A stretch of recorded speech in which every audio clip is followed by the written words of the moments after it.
Šiel som ako vždy svojou obyčajnou cestou. V tom som si všimol, že dom na rohu jednej ulice, ktorý bol dlho opustený, už viac opustený nie je.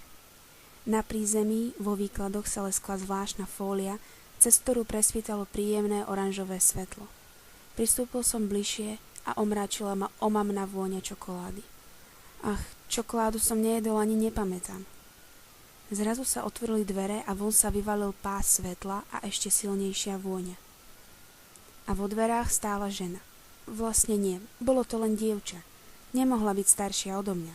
Možno mala takých 18-19 rokov, nie viac. Iste pracovala. Mala na sebe veľmi zvláštne šaty, akoby z inej doby. Dlhá čierna sukňa až po zem, od pása sa rozširovala a vrch bola blúzka silnej a sítej červenej farby. Okolo pása mala uviezanú bielu zásteru. Vlasy sa zrejme snažila skrotiť a vypnúť hore, aby jej nezavadzali pri práci, no neposlúchali. Veľa pramienkov sa uvoľnilo a teraz jej viseli popri tvári a rámovali ju. Boli tmavé, no pri takom slabom svetle som nevedel rozoznať konkrétnu farbu. Mohli byť aj hnedé, aj čierne. Nebola štíhla, vlastne neviem. Na postavu som sa sústredil len pár sekúnd. Upútali ma okamžite jej oči. Pozerali sa priamo do tých mojich, vpíjali sa do nich, až som mal pocit, že mi vidíš do hĺbky a najtajnejších kútov duše. Usmiala sa a odhrnula si pár prameňov z tváre. Okamžite ale skočila naspäť a ona sa zasmiala. Nebol to krásny smiech, ale veľmi úprimný a chytlavý. Prichytil som sa pri tom, že sa usmievam. Pozrela sa na mňa ešte raz a vošla späť do dverí. Nerozmýšľal som dlho a šiel som za ňou. Ocitol som sa v krásnej miestnosti.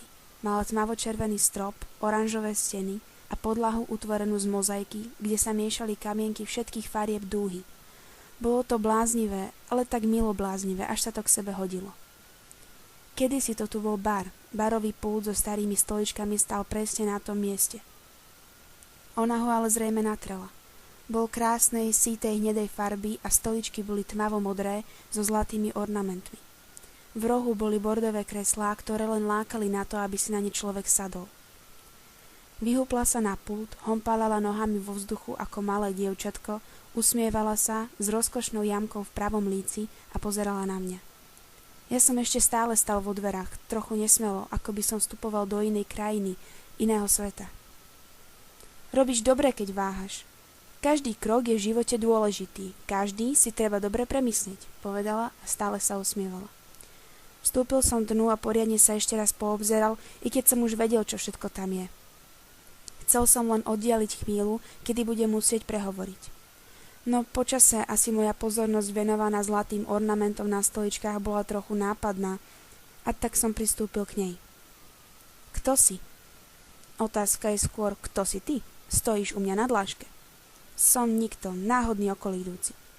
Prečo si potom vošiel? Náhodne? Áno, možno, neviem. Kto si? Kto si myslíš, že som? Vieš aj odpovedať, alebo len dávať protiotázky? Prestalo ťa to baviť už po tretej otázke. Škoda. Nuž, som Valéria. Hrozné meno, tak uprednostňujem, keď ma volajú Val. A kto som? Som dievča, ako si isto všimol. A vlastním toto úžasné miesto, ako si tiež istotne už všimol. Čo je to za miesto? Čo si myslíš, že je to za miesto? Spýtala sa a v očiach sa jej blisli šibalské iskričky a v líci sa jej opäť objavila jamka. Vedela, že opäť použila protiotázku, že sa mi to nepáči. Skúsil som nedať nič najavo. Kedy si to býval bar? No, toto rozhodne nie je bar, všakže. A nepýtala som sa, čo to bolo, ale čo si myslíš, že to je? Neviem, netuším. Je to tu šialene farebné. Nemáš rád farby? Uprednostňujem čiernu. Čierna nie je predsa farba. Keď potriasla rozhorčene hlavou, spona, čo jej držala vlasy, sa konečne uvoľnila a tie jej spadli na plecia. Boli zlato hnedé, ako vodopád.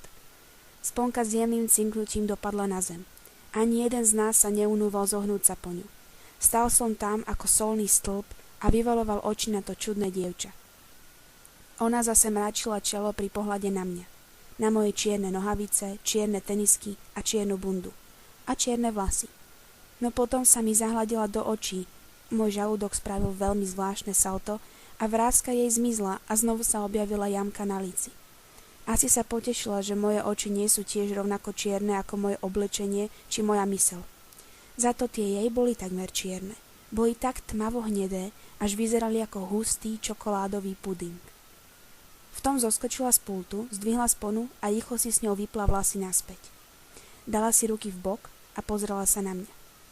Čo je? Spýtal som sa. Máš iskru.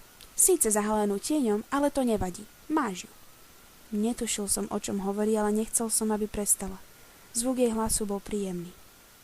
Prídi zajtra ráno, teraz je už neskoro, chod spať. A čo si ty, moja mama? Zatváril som sa urazene. Veď nebola staršia odo mňa. Ako by mohla hovoriť, čo mám robiť? Nie, to nie som. Tak choď robiť, čo chceš, ale ja tu mám robotu. Ak prídeš ráno, zistíš, čo je toto za miesto. A aj tak sa ti chce spať, dokončila s úsmevom, žmurkla na mňa, otočila sa a zmizla za korálkovým závesom niekde v zadnej časti. Neviem, ako to vedela, ale naozaj sa mi zrazu začali zatvárať oči. A to som zvyčajne nesprával skoro vôbec. Vyšuchtal som sa teda z toho čudného miesta a nočnými ulicami zamieril k svojmu bytu. V ušiach som stále počul jej hlas, pred očami som mal jej jamku a v nose ma šteklila omamná vôňa čokolády.